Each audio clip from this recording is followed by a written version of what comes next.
Here we have the final first prototype of the geared puzzle, and one of the major issues I showed in the last video is when you get 4 gears together, because they the way they have to come together is they tend to bind, and it'll actually freeze the whole puzzle. So if all the panels are very tight, this is more likely to happen. I left a little bit of a gap here so they're a little loose, kind of like the wooden puzzles are, and that seems to kind of help some of those issues. What I also did is I took one of the gears off of one of the panels, and that kept from having 4 gears intersect. That doesn't happen as much when you take one of the gears out. So for the most part, things are lined up and you don't get these clusters of 4 or 6 gears as much.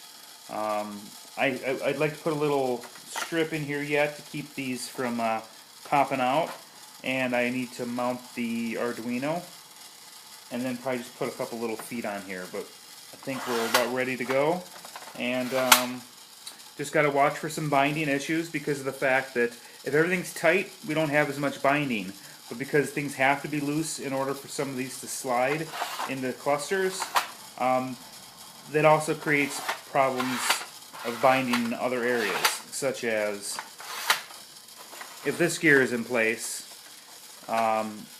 and it's not tight against here, it can potentially slip out and bind up the whole puzzle. So just kind of be aware of some of these issues, that it's a little loose. And I think for the next step would be to put the magnets in, but there's got to be calibrated because I had tried it and they were actually a little too tough to move. This moves a lot smoother with everything being loose. And also they just have these little brass rods that slide on the steel, so it's not as much contact on the bed. So go ahead here, see if I can get it to match up here. And just grab them by these little aluminum pieces.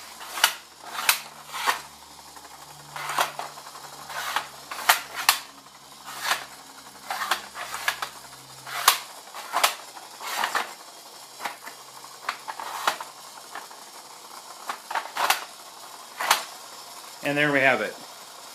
So the puzzle's complete, and go ahead and keep switching it around. I'll finish with that little strip, maybe put it up a little bit so it's about maybe a couple inches off the tabletop, and mount the Uno and we'll be done.